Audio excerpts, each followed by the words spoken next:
Hello everybody in YouTube land. A month ago, as you can see from this one mo ago, actually look at that, the exact day, March 11th, wow. The designers did an AMA on the Arkham Reddit, and I was on hiatus during that time, so I didn't make a video about it, but now I'm making a video about it, because I wanted to see what they say. I like reading these AMAs, I like, learning more about the design process, the distribution process, some of the decisions behind it, as well as kind of knowing like what's cooking in the kitchen to get some context for the game. So even though this is very late, I'm still recording and releasing this video because I haven't read this AMA thread yet, and I want to do that here, and I like doing that with all of you. So let's dive in, read these questions, we'll see how long it takes to get through this, and when they start petering out, we will end the video, as is my want and way. So, we have the design team of Nick, Duke, and Reed, and then Olivia is there to also answer some questions. All right. With the new 3 to 5 scenario campaigns, how are you all approaching replayability compared to the old 8 scenario campaigns? Will replayability be much higher? Will players have more choices that affect and change the scenarios? I'm actually pretty excited about shorter campaigns, but curious if it will allow you to all make player choices and consequences even more impactful. So,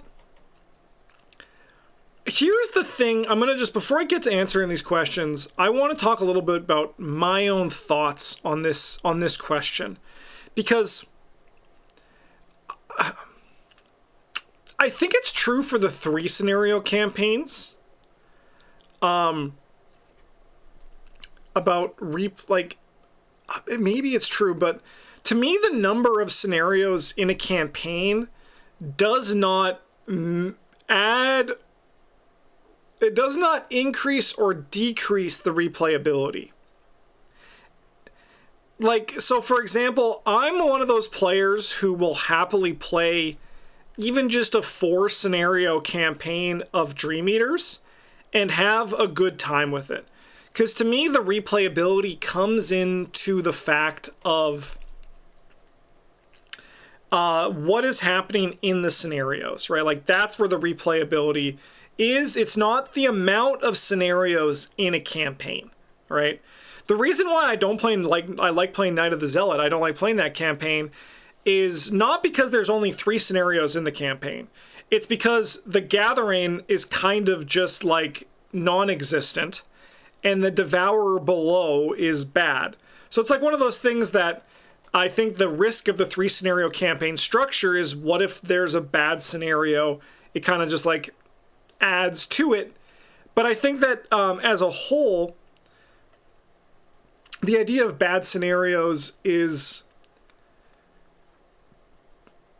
it's I mean, it's not universal as much, right? But it's one of those things where, to me, it's not the replayability is not it's not the length of the campaign, it's like the scenarios. So I guess like I'm just kind of like, I guess with this first sentence of the scenario, I don't think there's anything wrong with it. But like, to me as a player, this is not, I think that the replayability should always kind of be there in small pieces, right? Like, that's, to me, the strongest point of Path to Carcosa is the small pieces of replayability that exist within the campaigns, right? Like, that's why the Pallid Mask is so good, is because the Catacombs deck is different every time you play it, even though the scenario stays the same. And if they're able to hit, that's the kind of thing I'd like them to hit. I think like Hemlock has some fun replayability in how it's structured, but I think the structure is actually kind of the least exciting part of the replayability of these scenarios, at least in my opinion. All right, let's get to these answers. So there's one here from Duke, and then we have Nick, and another one. Okay, so there's a lot here. Okay. Let's go with My Ride as Shadowfax first, who is not a designer, but they are replying, and then Duke replies to them.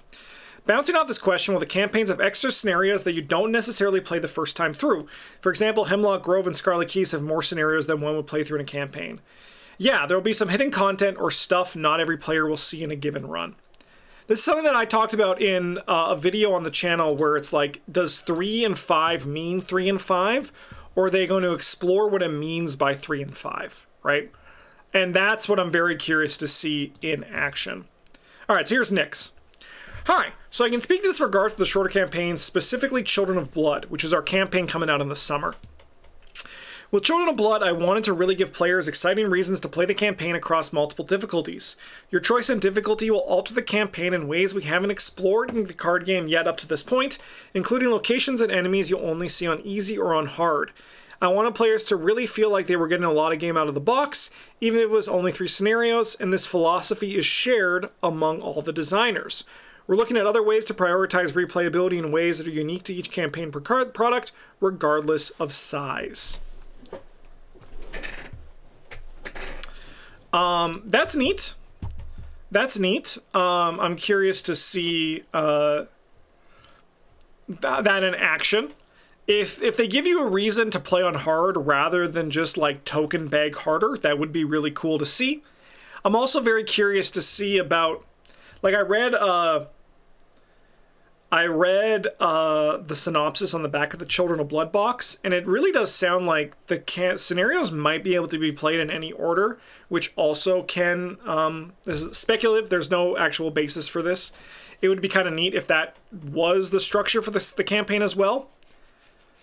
I'm also curious to see the card counts, because looking at the prices so far, the box is about the similar cost to at least what I've translated to CAD, Canadian dollars. It's about the same as the other ones, so are the card counts going to be the same? Because it'd be kind of crazy for them to have a smaller campaign with less cards and have it cost as much as a big campaign with lots of cards. Because a lot of the things in the board game industry are done by, it's a very competitive industry, and it's also becoming harder to stay afloat, right? So, like, yeah, they could raise the costs if the amount of product in the box wasn't like to match it. Like, so, like, there's less cards, but it costs more. But I think that's ultimately a bad choice. And if they make that choice, it'll be a little bit. I don't think it'll be a good choice ultimately in the long run. I think it'll lead to less sales. And I know I'll certainly complain about it. But if, like, it's the same price, but there's less scenarios, but the amount of cards in the box are the same, and they do more with those cards, then it kind of becomes a little bit more interesting, and maybe, is it worth the cost? It'll be hard to see. So I think Children of Blood is going to be a very important campaign. Is going to be a very important campaign for this next release, and, like, to see what Arkham is going to be. And I'm excited for it. I'm very intrigued. All right, I'd say we have a huge emphasis on building and replayability. All of the projects we've been working on are designed to be experienced multiple times in different ways each time. Hell, one of the campaigns is meant to be played at least twice to get more from the story. Kind of like Nier Automata. All that to say, there may be a bit less breadth with the number of scenarios, but we're constantly pushing deeper with how we want players to engage with the new campaign models. I mean, I think that ultimately,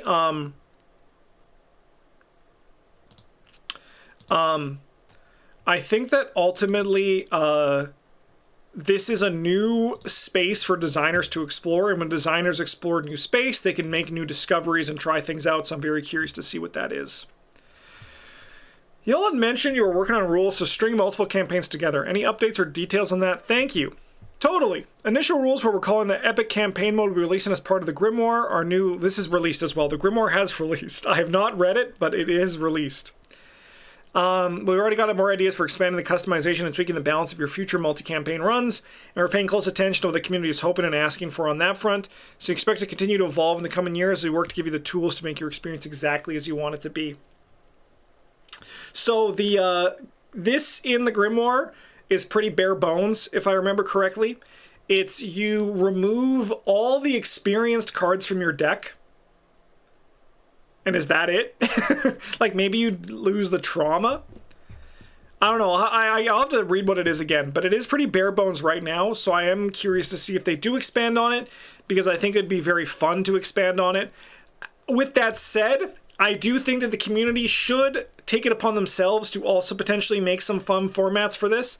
I've already seen some players do it. It's really cool, and I think that's what this community-centric thing is totally fine for players to do if they're unhappy with the official one. Because I know that there was a campaign mode, for example, in, like, Eldritch Horror, the board game, and people were like, well, this is kind of plain, so they spiced it up a bit. And I think we as the community members should feel empowered to do that kind of thing. Do you have any policies supporting or forbidding AI usage in card art production? When we contact with the artist, we require them to agree to not use generative AI. We don't support the use of generative AI, and we want to make sure that we're supporting the wonderful artists who help make Arkham Horror. So yeah, they're saying no AI. Some people still won't believe them. There was someone in the PBG community who was very adamant that the cards were AI. And you know what? More power to that person. If I can't convince them otherwise. I think sometimes art is just bad for reasons that goes beyond AI. So I don't know. Do two cards really have the same art? If so, how did it happen? This was just a technical error. The wrong art asset was used when it was sent to printing. It's been fixed already, but the corrected art won't be in the first print run. We found the error early on, but the cards were already in the process of being printed. Ultimately, correcting this for the first print would have resulted in delays. The core set version is the one which was wrong art, so that will have different art during its second printing. That said, second printings don't end up on shelves for quite a while. This was a pretty big hubbub in the community about like the Joe Diamond's Detective's Intuition and the Seeker Skill Established Motive have the same art. To the point where some players were saying that they were not going to buy Core 2026 until the second printing because they did not want to have that art. And to me, more power to you. You're allowed to believe that way. Like, you're allowed to believe that kind of thing. Like, you can, that's your perspective, your priority. But to me, when stuff like this happens, this is like a trivia question 5 years from now. That's how like small it is, right? Like this ultimately doesn't matter too much. I do wish that there was more quality control for Arkham, because I think that this isn't a good thing, right? Like, this isn't like something that you want to have happen, and it's like should be something that there should be more like, even they say they found the error late, so like they do still check it. Like, unfortunately it was just too late, but like I'd love to know, like, I'd love to see that avoided. But ultimately it happens. Like, it happens in like it's happened in like the history of MTG as well. And has this happened before in Arkham is a question that I don't know the answer to. But I think that ultimately, in the grand scheme of things, it's pretty minor. And also, I know that there are some cards that have the same art on purpose, and people never really freaked out before. So I think this is like, I used to be very hard on the Reddit back during like before my hiatus, because there was a lot of crazy stuff happening there, but it seems to mellow out a bit. But I think this was in the thing where like there were a lot of like people who were very upset about the chapter 2 thing, and they were really voicing their opinions in a way that was like any sort of like thing they could have twisted. They really found a way to twist. It's really mellowed out since then, because a lot of them, they just went to play a new game, which is how it should be, right? But this is, I think, is something that I would hope it doesn't happen commonly. I think like spelling errors are more of an issue for me personally anyway, but I would like to see this be avoided, but ultimately it happening is like, what's the point? Oh yeah, and this also, this is the other thing too, the errors that we have this. We've seen the rule reference card for the new course state that the fight actions for engaged enemies only. Is this a rule change we don't know about? Can we no longer fight exhausted and disengaged enemies, or is that a text mistake? It's a reprint change. It's in for a reprint change, don't worry. The rules haven't changed. The reference cards are not intended to be hard and fast rules text, and written for players just getting used to the game. Yeah. I think, again, that's a easy... I think that one also is... This to me is even less minor. Even more minor. Is less big than the other one, the art. To me, like, the rules reference is designed for the first game that you play. And then it's like you slowly start getting away from it, right? And then the intention of these things, I think, with all kind of games that have this kind of complexity, the theory is that you actually you expand on the rules as players play more, right? It's like, this is the basic. On the basic, no, you know that the fight action targets engaged enemies, and the enemy engaged with you. But then it's just like, it becomes one of those things where you evade an enemy, and you're like, ooh, but can I fight the enemy now? You look at the rules reference, and you say, engaged enemy, and you're like, okay, but I'm going to check the actual rules, right? I'm going to go read the rule book. And I think that's like the theory for this. Well, ultimately, yeah, would it have been better if it didn't say that? Yes, but I understand like the point of the rules reference for like keeping things simple and teaching it. And it honestly was probably designed by someone, it was probably written by someone who wasn't on the rules team, but was just like there to like putting text in for the cards. Cause I imagine there's another team that did it. That's again, just like speculative, but I think that this one's less bigger than the other one, more smaller. New player here, and I'm playing my first 8 scenario campaign from chapter 1 at the moment. And is this going to be what the whole AMA is like? I'm glad I took a hiatus when I did, I'll tell you that much. I feel like 8 is such a good number, especially with story building and deck upgrading, and 3 to 5 scenario campaigns are sounding really short. Can you elevator pitch me on why I might like the new format?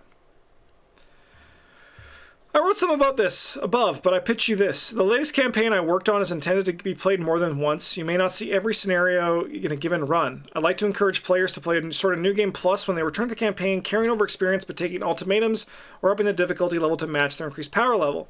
My hope is that you'll want to play the campaign more than once and then you get something new out of it on repeat plays. And yeah, this is Rita said this before, and I think that this is a very interesting answer, and I'm very curious to see how it works in this next one here. But also, like, you may not see any scenario in a given run, so there are going to be more scenarios in the box. I'm very curious about this. So, for starters, as someone who has a background in theater and the screen, the 3-act and 5-act structures are possibly the most tried and true storytelling models in the history of the species. So they lend themselves extremely well to building narrative experiences.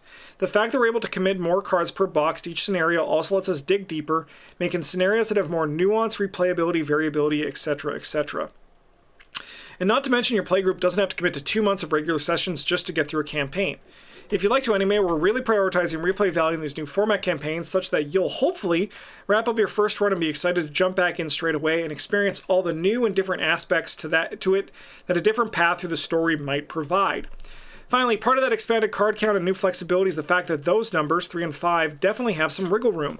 And you'll be seeing campaigns with multiple versions of the same scenarios, extra scenarios, multi-parters, and so forth. I just want to say right now, I made a video talking about how they can explore the 3 to 5 scenario structure to mean that it is a little bit more open than the 3 to 5 scenario structure means. And I pointed to the fact that there could be multiple versions of the same scenarios, extra scenarios, multi-parters. And you know what? Some people commented in those YouTube comments. I was huffing copium. I was coping. I was just like not listening to the words that they were saying. And I gotta say, Uno reverse to you, motherfuckers. I was right, as I have been before. These designers will explore design space. That is what designers do. That is the point of design. It's not to look at what 3 and 5 and that is rigid, because that is what like the players do. They heard 3 and 5 and they said that is the rigid structure that they are always going to follow. But the designers will look at 3 and 5 and say and ask themselves, what does 3 and 5 mean? Right? Like, what does a 3 scenario campaign mean? What can we do with that? How can we expand on that? How can we flip it on its head and make it funky, right? That is what designers do. That is what game designers and what they do. We have a lot of design freedom in this model, dialed up even further from the spaces like Age of the Earth, Scarlet Keys, and Feast of the Vale have already started to explore in Chapter 1. Hope this conveys some of the stuff that is us excited about the new model. If you got more questions, feel free to ask. So I think this 3-act and 5-act structure is a very interesting philosophy to kind of look at for this, because it is true, right? Like theater has a lot of 5-act plays, like a lot of Shakespeare plays were 5-act plays, movies broken down into 3 acts. I'm curious to see how this works for this sort of thing. I think the thing that I am a little bit worried about losing in this 3 and 5 scenario campaigns is the feeling of progress, right? So like, for example, Dunwich Legacy, I love the vibe of like starting in Arkham, taking the train to Dunwich, and then like exploring Dunwich, right? And I'm very curious if that sort of kind of like extended vibe to a story can be told in the smaller structure. So I'm kind of like interested to see how that is, because I would hate to lose some of those interesting story beats in interludes, right? Like I'd hate to like lose those into interludes. And I feel like that's something that has kind of happened. I forgive it in like Hemlock, because I think Hemlock's, I don't really want to play. I mean, like they did it with the preludes, and I think it ultimately kind of was just like not as successful as it could have been. The scenarios are really good. The night interludes are fine. Like, but like Scarlet Keys to me leaves a lot out of it, because funnily enough, I think I would rather be doing the traveling story than the destination story. And I think that's kind of what makes your investigator feel more like an investigator living a story, when you live more in the travel than the destination. That's just kind of like the vibe that how I can put that into words. That's like my big concern. But I do think that this is an interesting like point here, and I'm curious to see it explored, and I'm hyped to see this.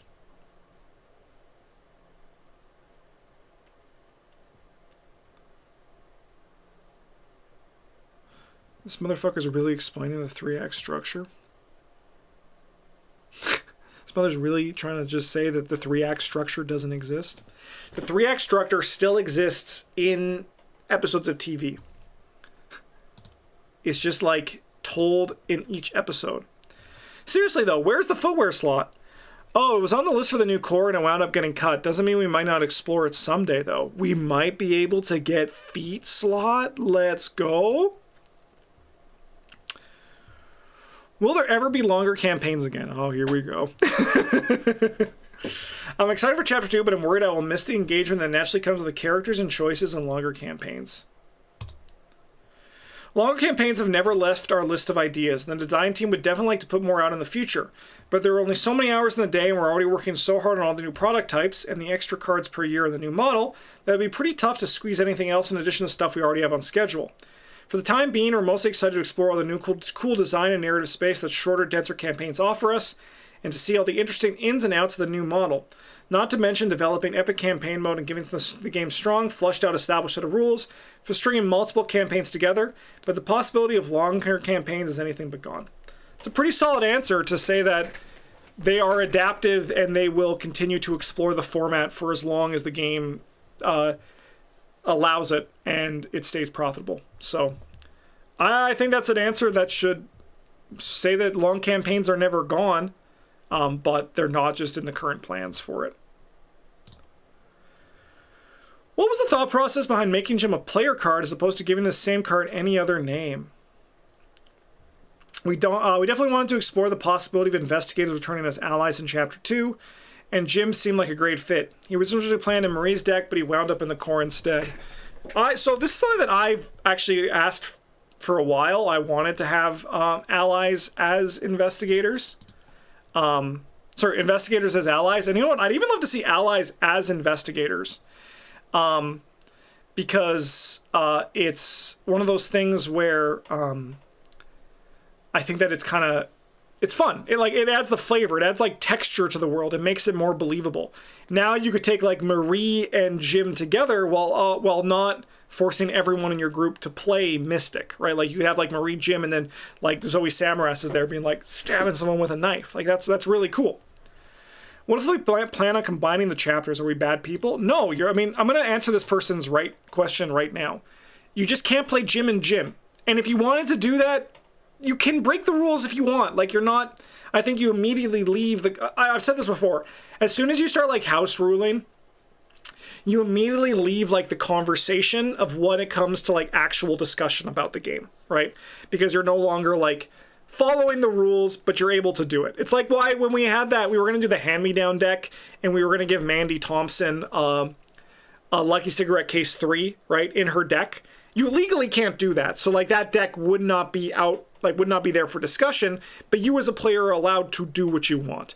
But just, I know this person is not meaning this, but the idea of I'm limited because I can't play Jim Culver with Jim Culver is a you problem. As a fellow Legacy player, I certainly hope we're not bad people. Jokes aside, combining the chapters is absolutely supported and encouraged, whether you're just doing it casually or specifically playing the Legacy or limited formats. The unique rule might add some minor limitations, like not playing Jim at a table with himself, but it's nothing we're not already used to when team building. Reed knows how to answer nicely. That's why I know I could never do community management. I know Reed's not a community manager, but I could not. I'd just be like, you doy.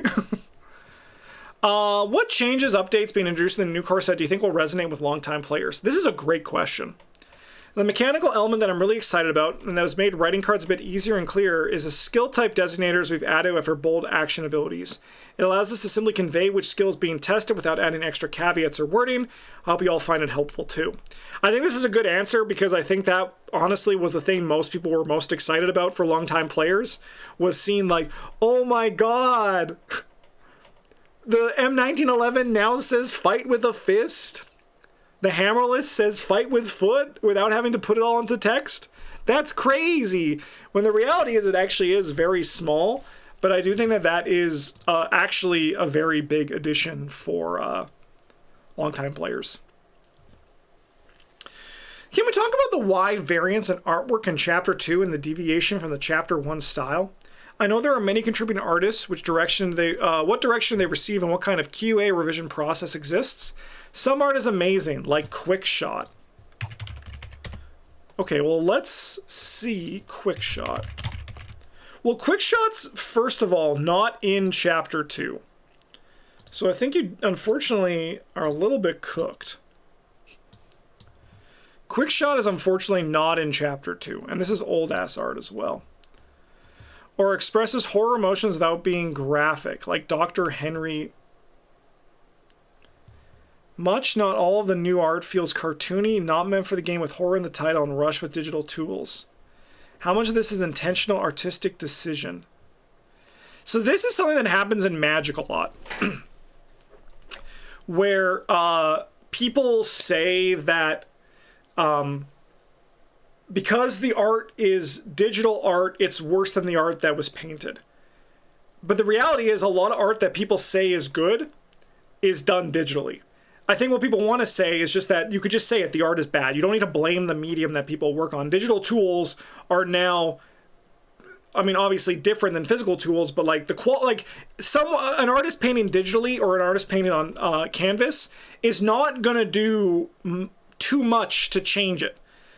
Because again, like art that you're going to say is really good is done digitally, right? And art that you say is really bad can be done on canvas. You can just say art is bad, right? Like you could just say like, I think this art looks like shit, you know? That's like the way for like that kind of thing. And I do think with as much candor as I can give it, I do think that in chapter 2 and in Chapter 1, some of the art is fucking shit. It's just like how it is. I think there's some really good art in Chapter 1 and Chapter 2. To me, I think that is the art direction has changed, which I don't personally enjoy. I think that the art direction, and this is something that I know because I saw people talking about this in my Discord, was kind of like the answer to this question that we're going to get to here, is that like the art direction is like a little bit happier now, right? Like the vibes are definitely a little bit like, I mean, like, not all of them, right? Like, there are some still that are like, oh my god, you know, like, but like, where's like that one card here? It's a survivor card. It's a survivor event.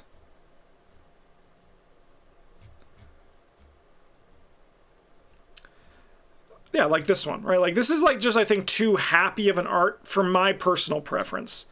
But I think that there's a lot of like, I mean, but Arkham's always had this like jokey art. They've are pulling less from like the old Call of Cthulhu art that comes with it. But I think there's a lot to art than just like the digital thing, right?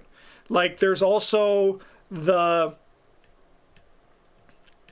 like I'm missing on the words. I literally just had it, but it's gone. But like there's also like, oh, like the composition, right? Like the composition, the pose, the dynamics, right? There's a lot of like different things that can make it like really work or not work. And I think a lot of it is also like the shading, the lighting. There's a lot of things that come together. That's more than just digital tools, right? And again, like I think that a lot of art that people are say is good are gonna be done like digitally to come with it. My personal issue is the art direction. But the treacheries look really good. I think they should just bring that like horror into the game. Again, I think they talk about that here. All right. The game's general style and tone hasn't changed, but I understand that some of the artwork in the new core and Evergreen pool's not for you. Our team works damn hard with many good artists, and they do a lot to establish variance in tone and composition on the cards. I think one thing that was emphasized in art direction in the core set this time around was a split in tone. Encounter cards show investigators as empowered under attack and are darker in tone, whereas the investigator cards take on a lighter and often pulpier tone. It's their friends, their tools, their cool abilities. I think that's where some of the dissonance may come from. And I personally don't... this is where my sticking point is. I would...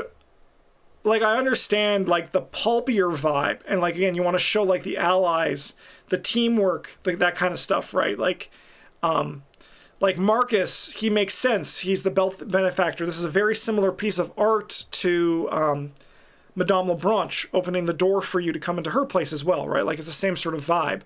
It's one of those things where, like, I feel like, to me, what's missing is desperation, right? Like, I feel like the tone of Arkham has always been kind of like desperation for the characters to be okay.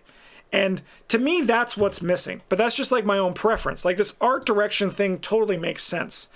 And I think maybe people don't know they don't know how to put into words what they dislike about it. But like I know, like, you'll see Travis. Travis is pretty critical of the art. And I think Travis has always a good reason to be critical of the art. And a lot of it is, like, he says, like, the vibe doesn't fit. This doesn't feel like what the card is describing, right?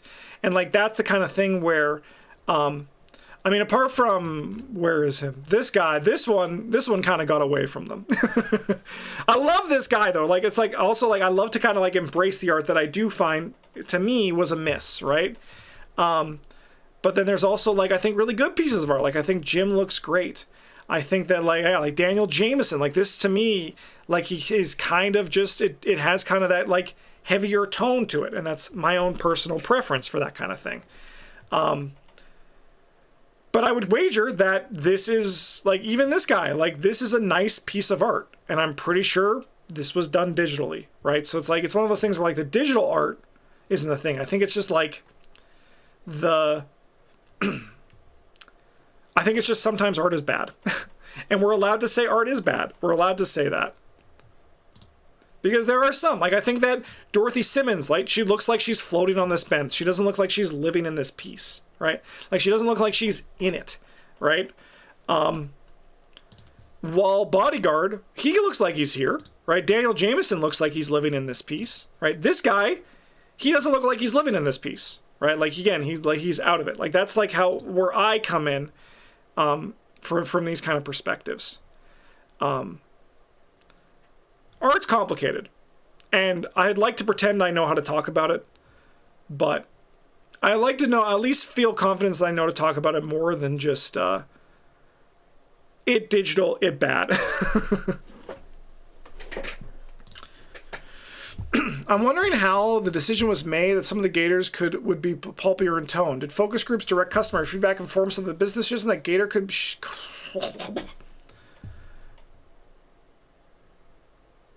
Okay. Did focus groups direct customer feedback inform some of those business decisions that Gator cards should be pulpier, lighter in tone? Or was this more of an internal decision? Do you have confidence the new art direction will be received well by the community and customers? Moving forward, how will FFG gather customer sentiment about their satisfaction of the product, particularly the art direction? You probably can't talk about that, right? Like, there's no way he can be like, we're going to send out surveys to these people, right? Like, this is probably, like, a lot of internal stuff that he's probably not even like part of it. He probably just gets the results of this, right? I have to remain a bit vague about most of what you asked, but I'll say that there is a new emphasis on the pulpy 1920s tone and style, and it's an intentional direction. We always try to listen to be informed of the community's thoughts and reactions. The core set is meant to be taken as a whole, both scenario and player cards. Be curious to hear y'all reaction when you have the actual box in your hands. Well, this was before the box was released.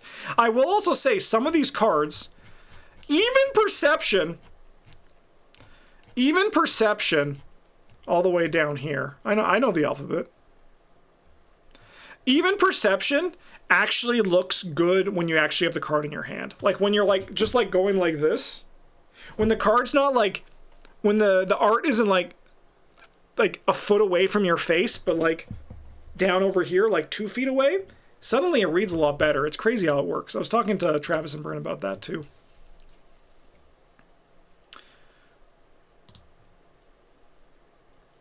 No, you gotta, no, the Detective Sherman is, you have to play him because the art is bad.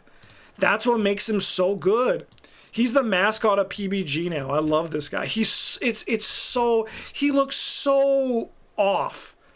But that's what makes it so fucking funny to me. I love that so much.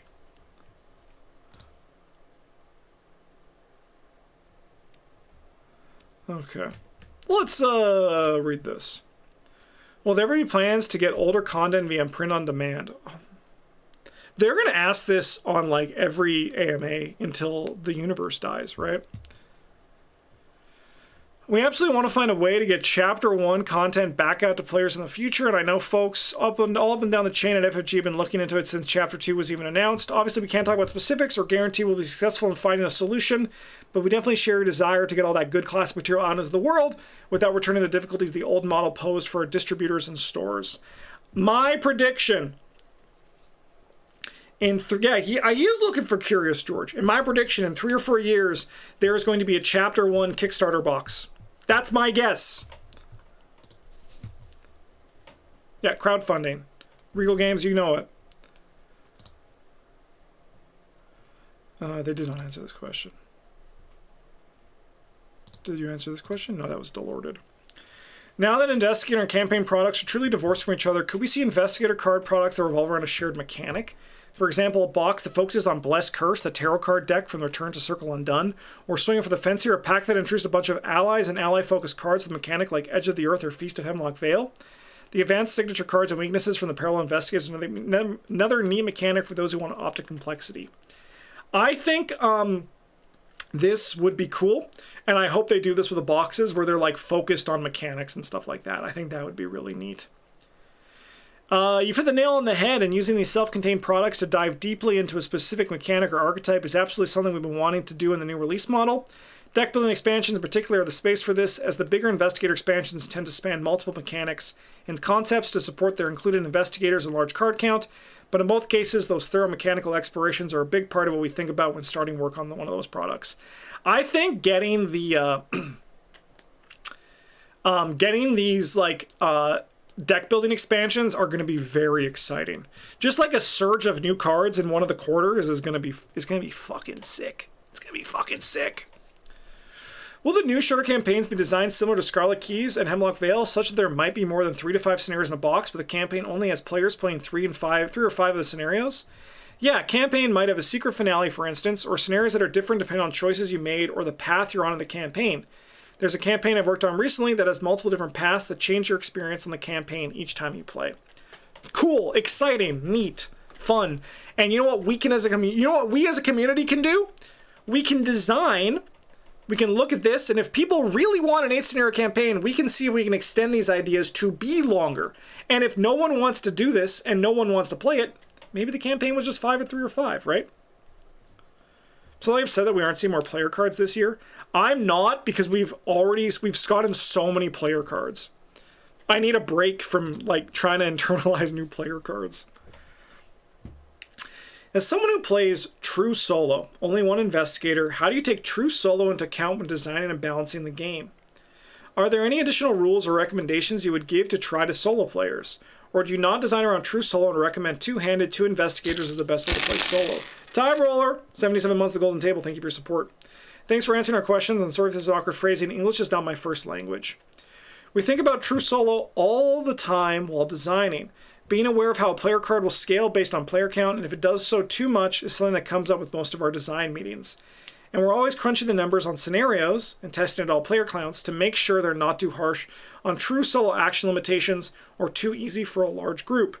That being said, I think Boon of Hermes, an extra move action every turn, is a pretty common choice for Boon and true solo to ease some of the map pressure on bigger scenarios. So that might be a way to tilt the numbers in your favor if you're feeling tight on time or ability. Regal Games, thank you so much. 10 months at the Golden Table. Thank you for the Bezos bucks. Yeah, I think this is a good answer. I mean, I imagine they obviously do playtest in solo. I've had some qualms with some of their design for lower player counts in Drowned City in particular, and also the finale of Hemlock. But I'm hoping they're learning from those and ultimately making the experience tighter.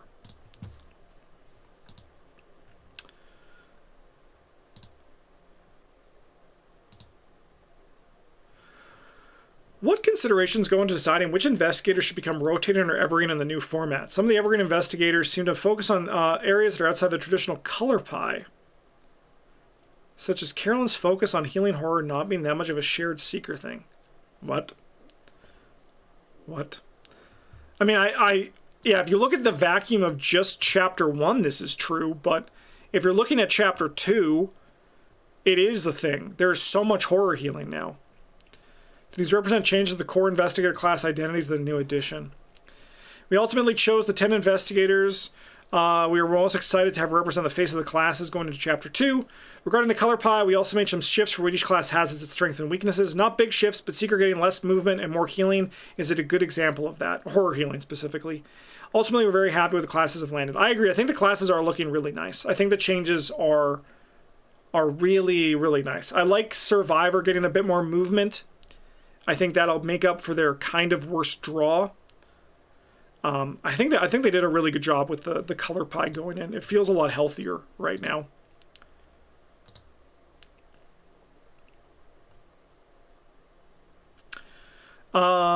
This is another card about art. Quite a few Redditors have perceived a shift towards investigator cards with lighter, brighter artwork, both in terms of theme and composition. For some, this feels increasingly at odds with the darker horror atmosphere of Arkham. I get the perception does not equal reality, so I'll just ask directly, was there a conscious decision to move the art in this direction? If so, why? I think generally the community is basing these impressions off the player cards without having seen the art for the scenario cards. The scenario cards are plenty dark on their own. Every campaign we do is a tone and theme. Some elements might be lighter and pulpier, others will be darker and horrific. We're designers, not art directors, so I can't directly speak to your question, but hopefully the above gives us a bit of context for our intention. I think that is true, that a lot of people might not be aware of, is that, like, the design team, like, this isn't a game that they are just working on. They control all aspects. There's a lot of pieces. There's a lot of people working on the game as well. I think Nick or Reed once described it as islands, right? Like, the game isn't just like one big continent. There's a lot of islands working towards making the game.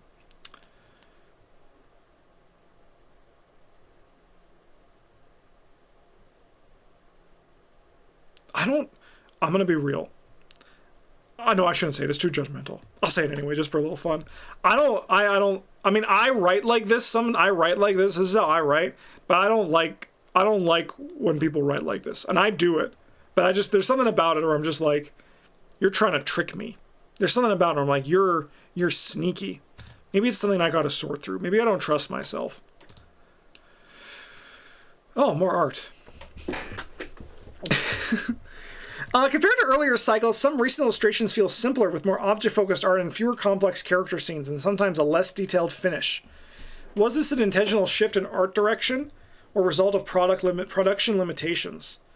The art team works with a ton of artists with a wide range in styles. I can't speak to why a particular piece turns out the way it does, but I would add that we've used a lot of fewer older pieces, reused art from other Arkham products, but gives the art team more license to ask the artist to focus more on what they feel is relevant.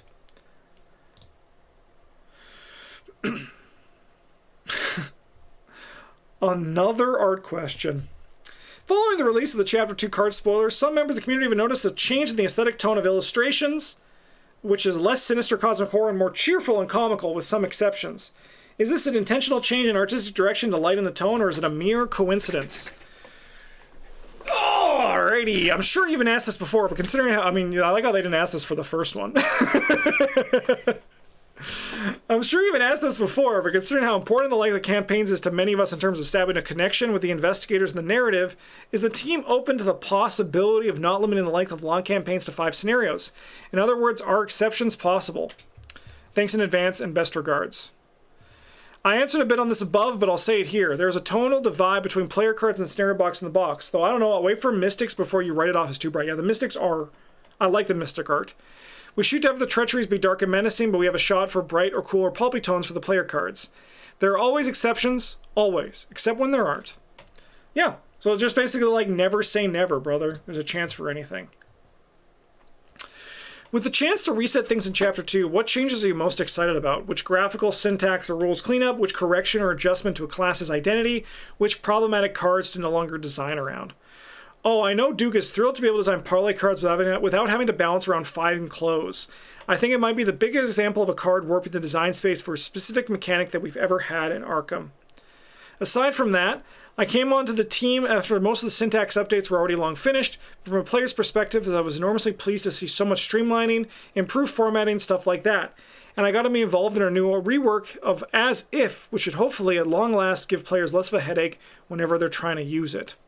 There's a lot of good quality of life stuff in Chapter 2, and it's been fun to put that ethos into practice while designing. So, what I'm hearing is I need to read the Grimoire, because As If is probably changed in there, and I don't know how As If anymore if they've changed it. So, I think that's a video we're going to have to do in the near future. Maybe I'll record it next Tuesday, who knows. Will Chapter 2 of an interconnected storyline or each campaign continue to be distinct? I imagine they have to keep it distinct, right?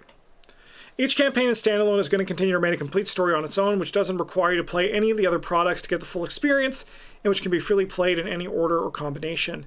That being said, as part of our release schedule, you might know trends, hints, aspects of a larger plan that some entities or others might be working behind the scenes every now and then. We marvel now. Nyarlathotep is trying to collect all the Infinity Stones. Current may rotate through a series of background thematic links or arcs that dedicated players can piece together and follow along, stuff like that. It's really just an extension of the ways that previous games and the Aconite novels have built on and continue to expand the setting, but we're all really excited to see what themes we'll get to explore. I always like it because Travis reads the Aconite books, and he kind of sometimes gives us updates on the stories that he's reading, and they always sound like a great time.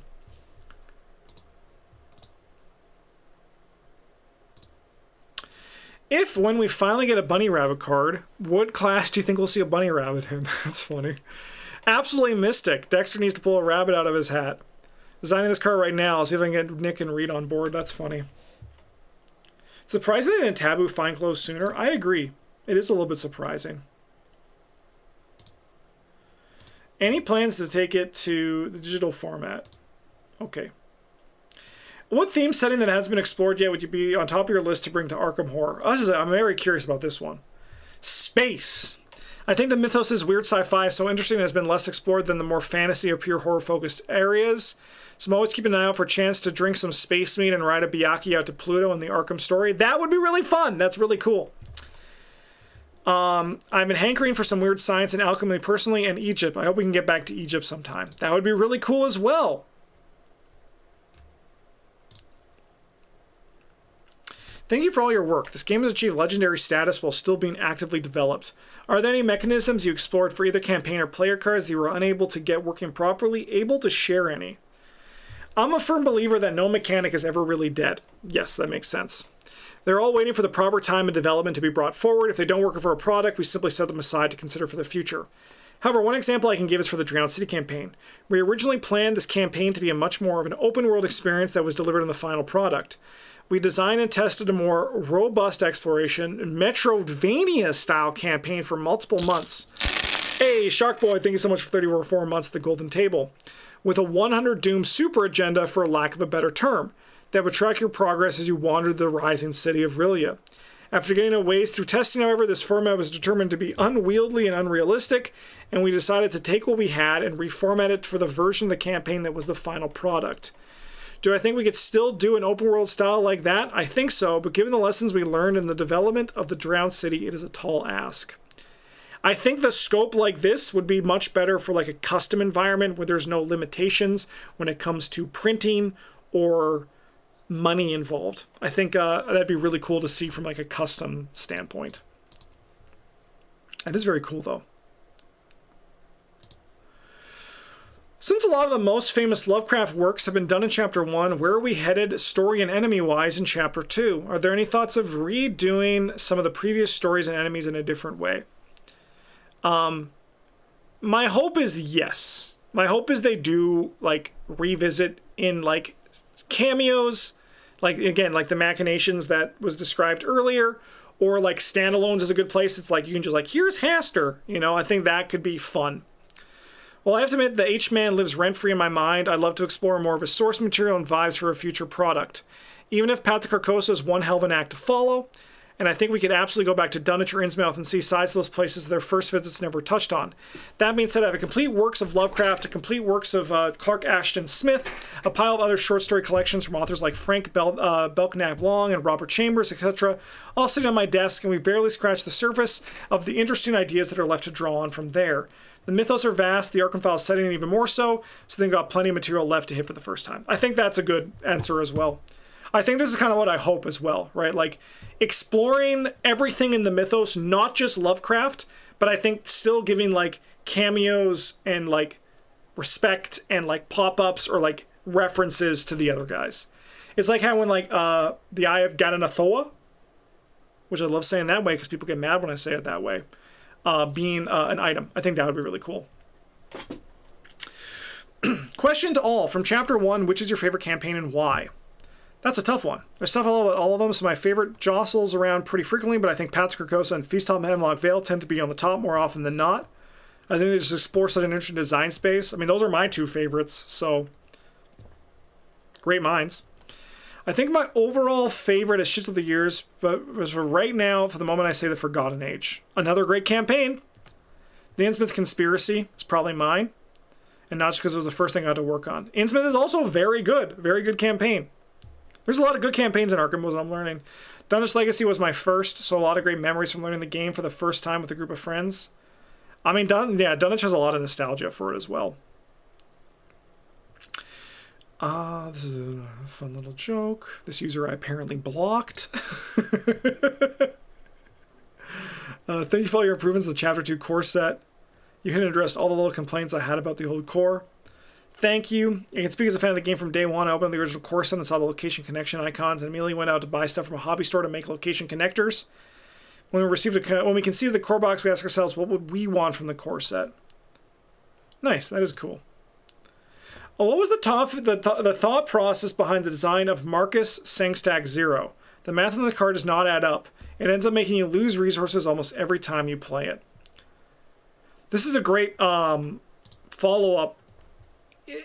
I recorded earlier today in the Mystic core comparison. It's probably a little bit, I don't know, YouTube time again, but we talked about bad cards. I have a reputation for nerfing player cards, so I can own this one. I have a reputation for nerfing player cards. It happened with Archibald McVeigh, and it happened again with Marcus. I think gaining an extra resource every upkeep is incredibly valuable, and in testing, Marcus' drawback never presented too much of a problem, so discussions we had about his power level, I championed the version that made it to release. I would still encourage people to try it out and play him when he comes out. I do think he's more valuable than people give him credit for, but I recognize that he likely should be better than he is.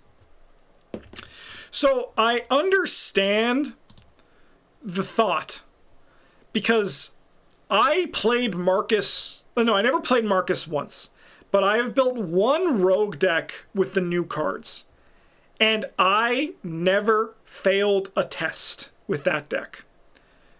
So it's like one of those things where I think the theory is, I understand the thought process. And I understand that won't always be the case, right? But I understand the philosophy behind what Nick is saying here, which I do think he's more valuable than people giving him credit for, because I think the same thing. But I think the card is unreliable, which is where the problem is. I wish that he was a little bit more reliable while still having a similar downside, right? I understand what Nick is saying, but I do also think that, yeah, he was probably tuned down a little bit more than he should have been.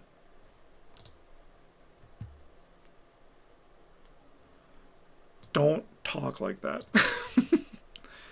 Takes 5 turns for it to make you resource or profit.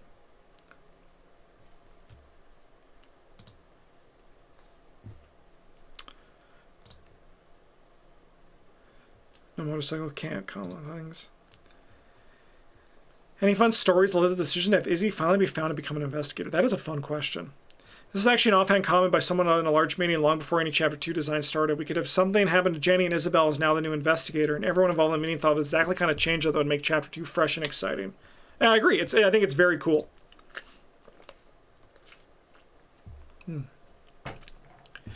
Has the team done any traveling in preparation for some campaigns? As a Frenchman, I remember being quite surprised by a certain Haster-focused campaign, taking the group to some local areas, and fairly impressed by the inclusion of some locations that one wouldn't expect from a foreign game. I really want to take a trip to France myself to see the Mont Saint-Michel myself. Carcosa captured my imagination, and I would love to see those spots up close. I do think an FFG team member did take photos and do a bit of research on Paris for the campaign, but that was before my time. We do research to varying degrees. Mostly, I draw on my own experience and try to write what I know. I grew up overseas in Indonesia and Laos, and I drew some of my memories and impressions on the locals instead of writing the Scarlet Keys. I was going to say, because Duke designed Shades of Suffering, right? How's it going, Dr. Nate? Hemlock was also inspired by a wild road trip I took up to Maine a while back, and there are plenty of other stories and trips over the years that make it to design. I'm gonna channel this into existence. Someone from the design team, go to Jasper or Banff. We need a campaign that takes place in the Pacific Northwest with mountains and evergreen trees. Please go to Banff or Jasper, please. Maybe that'll work.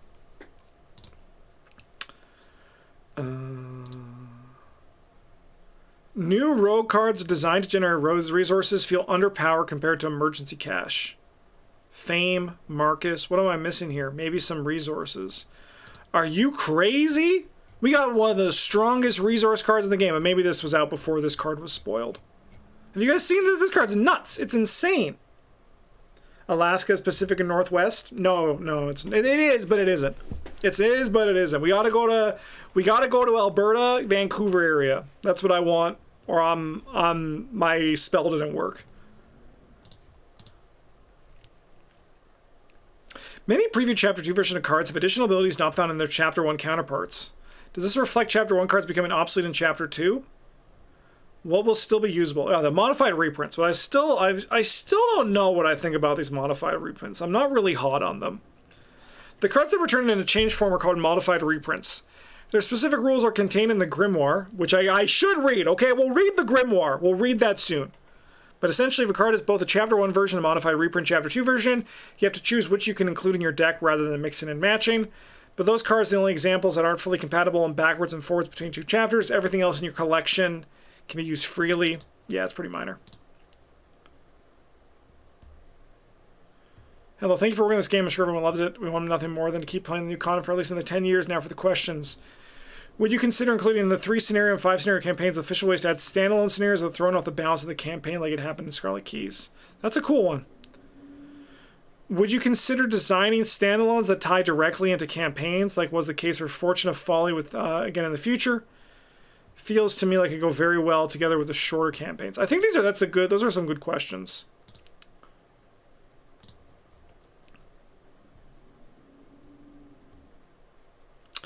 Standalone scenarios official sign of the Scarlet Keys campaign was intentional because that campaign was a globetrotting mega adventure.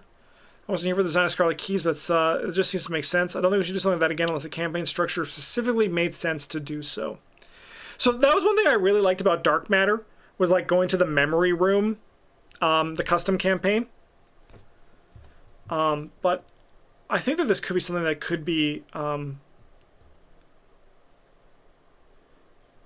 interesting. So this is a tough one against Scarlet Keys with a special case because of the structure of that campaign, but generally we want every scenario product to be a fully complete experience on their own. We don't want a customer to buy a campaign, read the campaign guide, that there are special rules for another specific product, only for them to feel like they need to acquire that. I mean, acquire that product. Yeah, that makes sense. That's a solid answer. Is there any chance of a full Egyptian campaign? There's always a chance.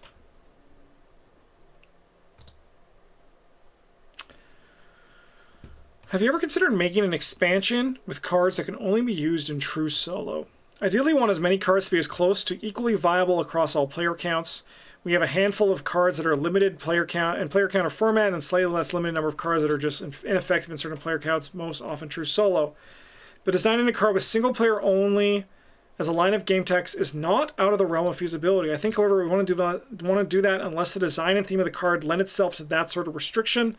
Otherwise, we'll always try to make cards work regardless of other players at your table. I mean, I think that's the answer that I think is solid. I think it's better to try to just design the cards to work across the board. I'd be curious to see in like the deck building expansions a version of a card that was like one that was just like solo single player only, and one that was like multiple player only, and that was like the same name, but like the ability was like big enough of a difference that it worked like that. Yeah, I'm reading through an AMA from a month ago, Dr. Nate. All right, I think we're nearing the end. What is your ideal difficulty with previous campaigns as an example? Are you trying to build a chapter 2 like Scarlet Keys to name an easy campaign, and more like Forgotten Age a hard one? By the way, I like the easy ones a lot more. Are you guys planning to address some of the problems and player count adjustments? I think like Hemlock Vale being almost impossible to win with a certain ending at 2 player count. Yeah, it is very hard. I think they have tried to balance that. We always design with a standard experience in mind. That being said, even among the designers, we all have different tastes of what the ideal difficulty experience is like. Duke's likes his game particularly punishing. I like mine on the softer side, but with the challenging stretch goals.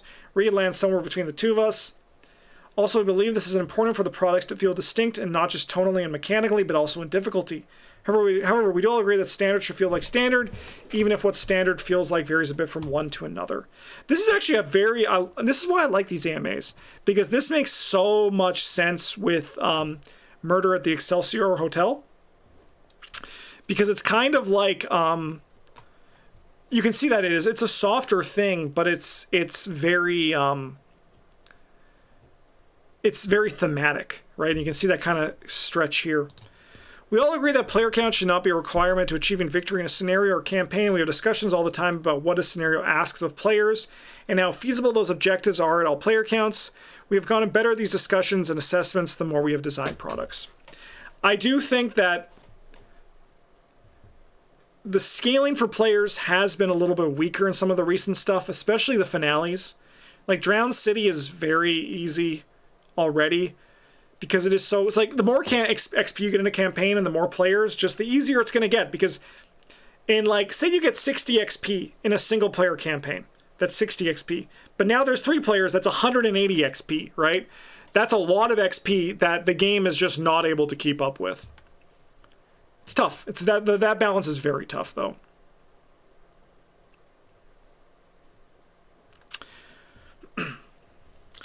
What I've noticed with Chapter 2 cards is that the card traits seem to be more intentional. For the old cards, I feel like the traits were used for both adding flavor and function, whereas Chapter 2 traits seem to be added more for function only. This is intentional, but also when the game started, traits were largely considered only a flavor element and no mechanical bearing attached to them.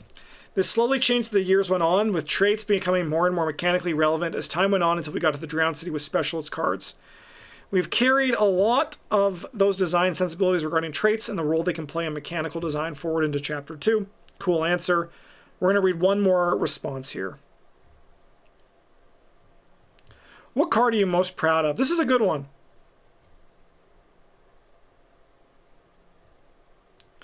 I'm going to read this one too. Mostly because they ChatGPT bolded this, so you know it's real. Of the ones revealed so far, probably the Thompson Submachine Gun and Police Dog. I know the community isn't hyped about my boy Saxon, but let me just say it was absolutely stellar in playtesting. I think Police Dog's great. This Police Dog up here, I know where he is. He's in the ally section. I think this Police Dog is a goated card. I think this is a very powerful card. Maybe goated is a little bit much. Hello, I want to say as a longtime fan, I'm excited for the changes and love the 3 to 5 campaign format idea. I think the 5 scenario ones are a nice shakeup after years of A+. I trust your creative channels. I'm sure you have the design down, and I can't wait to check it out in the next year. My question is more community related and about the new current format. By the way, just so people don't think I was serious, I do not think this person wrote did not get ChatGPT to write it. Bolding does not mean it. M-dashes do not mean it.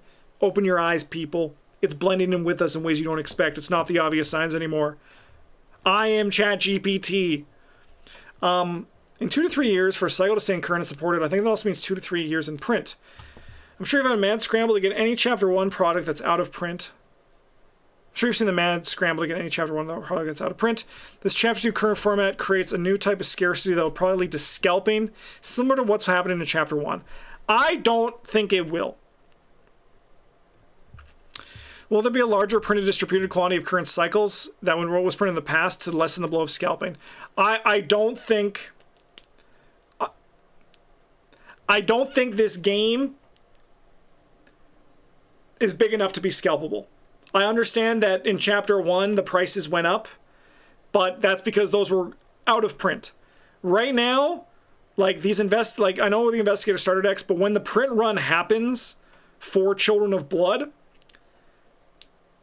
if someone tries to scalp those, they're gonna, I think, lose money in the long term. They're just gonna be sitting on like 10 copies of Children of Blood when I can just go to my store and buy my own copy for the next 3 years, right? Like, that's a long time. This is definitely more a production question, which none of us work on, and not something that is even decided by FFG, and I think is largely based on the individual estimated demand of a given region. It's a great question, but not any of us can answer. All I can say is that I personally intensely dislike the trending of scalping games or anything for that matter. But yeah, this is, I think, a very important thing to remember for this, is that they answered this on a previous one, and it was very that was very eye-opening for me, was that FFG is like a lot of this stuff is actually even like decided by them. It's crazy. It's the thing you don't know if you're just a consumer. And Snakebird Priestess, that is a very funny message. I just have to read it, which is certainly there are many non-obvious signs that someone is ChatGPT. Let's break it down. That's fucking funny. That's really funny. Great AMA. A little bit, like, you can definitely see that this was, I'm not exactly timely with this, when there was a lot of questions about the art and like seeing the art from the treacheries that came out, and also the grimoire that is released that I haven't talked about. But that's the cost of going on hiatus, and I'm glad I did. But it was very fun to talk about this. So thank you everyone on the AMA, on the design team, for doing this AMA. Olivia, Duke, Nick, Reed, thank you guys for your answers. That was very kind of you to take the time to do that, and I look forward to when you do the next one, because I imagine you will.